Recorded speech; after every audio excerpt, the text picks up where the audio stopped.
तो एपिसोड की स्टार्टिंग में हम देखते हैं कोनामारू और उसके दोस्तों को, जिन्हें ऑर्डर मिले थे पूरे विलेज में पहरा देने के लिए। और तभी उन्हें किसी के चिल्लाने की आवाज आती है। कोनामारू कहता है कि ये आवाज तो इंटेल डिवीजन से आ रही है, लगता है उन्होंने जो कैदी को पकड़ा है उनसे वो इंटरोगेशन कर रहे हैं। उड़ान कहता है कि कौन सा कैदी? तो कोनामारू कहता है कि ये वही कैदी है जो कि सास्के के साथ था और आकात्सुकी का मेंबर। और फिर हम देखते हैं कारिन को, जो कि जेल में होकर भी सास्के को याद कर रही थी कि वो कितना हैंडसम है। पर जैसे ही वो सास्के की पिक्चर को देखती है, वो कहती है कि हाँ मुझे पता है कि तू कितना हैंडसम है, पर तेरी जरूरत कैसे हुई मुझे मारने की? हाँ आखिरकार तू खुद को समझता क्या है बे? और फिर हम देखते हैं कि उसके पिक्चर के ऊपर पैर रखने वाली थी, पर वो रुक जाती है और वापस से उसको याद करने लग जाती है।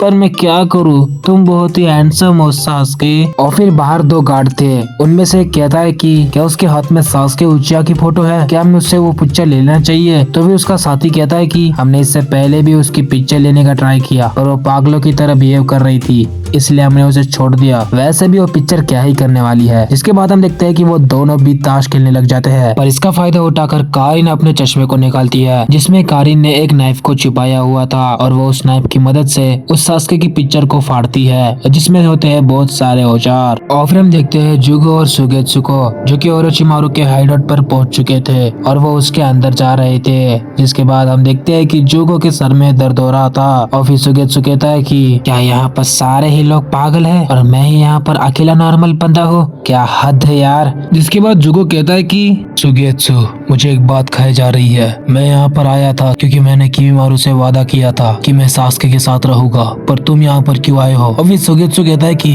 अच्छा तो तुम वो जानना चाहते हो। और फिर हम पास देखते हैं जब सास्के सुगेत्सु को लेने के लिए गया था और सुगेत्सु उसे देखकर समझ चुका था कि सास्के यहाँ पर है। इसका मतलब है कि उसने ओरोचिमारू का खेल खत्म कर दिया है। जिसके बाद सास्के उसे बाहर निकाल देता है और कहता है कि सुगेत्सु तुम पहले हो, हमें दो और लोगों को लेना है, कारिन और जुको। और फिर हम देखते हैं कि सास्के और सुगेत्सु आगे बढ़ रहे थे। सुगेत्सु कहता है कि सास्के आखिरकार तुम टीम क्यों बना रहे हो? सास्के कहता है कि क्योंकि मेरा एक लक्ष्य है जिससे हासिल करने के लिए मुझे टीम बनाना है और वो टीम मुझे मदद करेगी उस लक्ष्य को पाने के लिए। मैं जब से ओरोचिमारू के साथ ट्रेनिंग कर रहा हूँ तब से मैं तैयारी कर रहा हूँ एक टीम बनाने के लिए, और आज देखो मेरे टीम में बहुत ही पावरफुल शिनोबिस है। और फिर उन तीनों के मिलने के बाद सास्के उनसे कहता है कि सब लोग ध्यान से सुनो, मेरा लक्ष्य है इताची उचिया को मारना और उसे करने के लिए मेरी टीम मेरी मदद करेगी। तो क्या तुम सब लोग मेरे साथ आने के लिए रेडी हो? सुगेत्सु कहता है कि हाँ सास्के मैं तुम्हारे साथ आने के लिए रेडी हूँ, पर अगर मुझे मेरा ब्लेड मिल जाता है कि सामे का सामे हाड़ा ब्लेड मुझे चाहिए। प्रेजेंट में हम देखते हैं कि सुगेत्सु पागलों की तरह हंसने लग जाता है।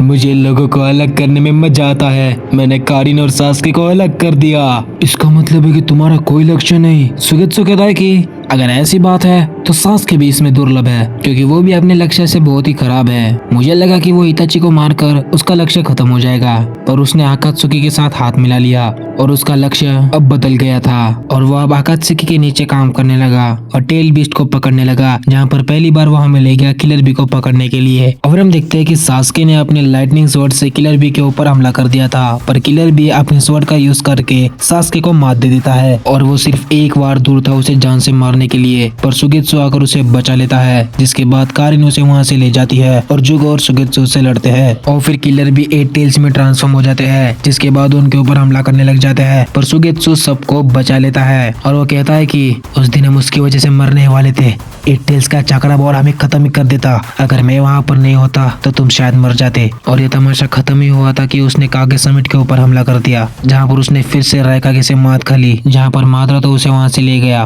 पर हम वहाँ पर पकड़े गए। जिसके बाद हम जेल में सड़ रहे थे। सच कहूँ तो मैंने तुम्हारी बहुत मेहनत की है, पर तुम लोगों ने उसे अपनाने की जगह पर उसे ठुकराया है और मुझे तुम लोगों से बहुत नफरत है। ये सुनकर जुगो बहुत ही गुस्सा हो जाता है और सीधा उसके ऊपर पंच मार देता है, पर सुगेत्सु वाटर स्टाइल का यूज करके बच जाता है। भाई आखिरकार उसकी पूरी बॉडी ही वाटर से बनी है, क्या मतलब था मारने का। पर हम देखते हैं कि इस चक्कर में पीछे की दीवार पूरी टूट चुकी थी और अंदर एक सीक्रेट रूम था। मैं इतने सालों से यहाँ पर था, पर मुझे इस सीक्रेट रूम के बारे में बिल्कुल नहीं पता था। क्या ये ओरोचिमारू का सीक्रेट रूम है? जिसके बाद हम देखते हैं कि सुगेत्सु अंदर चले जाता है और वो यहाँ वहाँ देख रहा था और तभी उसे वहाँ पर एक स्क्रोल मिलता है, जिसे कि वो उठाकर पढ़ने लग जाता है और वो उसे देखकर बहुत ही डर चुका था और कहता है कि क्या ये ओरोचिमारू का प्लान है, ये इंटेल तो पूरे वॉर को ही बदल सकता है। जुगो कहता है कि आखिरकार तुम वहाँ पर क्या कर रहे हो। सुगेत्सु कहता है कि मुझे एक खास चीज मिला है जिससे कि हम सास्के को गिफ्ट कर सकते हैं। वैसा ये बहुत खतरनाक चीज है। आखिरकार ये तुम्हारा पंच किसी काम तो आया। वैसा अभी टाइम वेस्ट मत करो,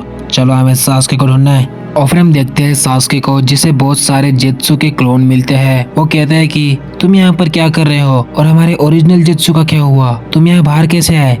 सास्के कहता है कि अगर तुम्हें मेरा यहाँ पर बाहर रहना अच्छा नहीं लग रहा है तो मुझे पकड़ लो, इस बार तुम मुझसे ज्यादा हो। तुम बाहर हो इसका मतलब है कि तुमने हमारे ओरिजिनल को मार दिया। इसके बाद हम देखते हैं कि सारे जेत्सु उसके ऊपर हमला करने चले जाते हैं, पर तभी सास्के अपने सुसानो को समन कर लेता है और उनके ऊपर अपने ब्लैक फ्लेम से हमला कर कर उन सबको ढेर कर देता है। पर तभी उसका सुसानो एक जेत्सु के क्लोन को पकड़ लेता है। ये वॉर है, हमारा ऑर्डर है सबको खत्म करना। अच्छा, मादाओं ने चालू कर दिया, उसके प्लान पर अमल करना। हमें ऑर्डर दिया गया है लॉर्ड वी और नारुतो को पकड़ने के लिए। इसके बाद हम देखते हैं कि सास्के उसको अपने स्वॉर्ड से काट देता है। हाँ भाई, उसका सिर धड़ से अलग कर देता है। नारुतो, तो तुम जिंदा हो, मुझे तुम्हें पकड़ कर खत्म करना है।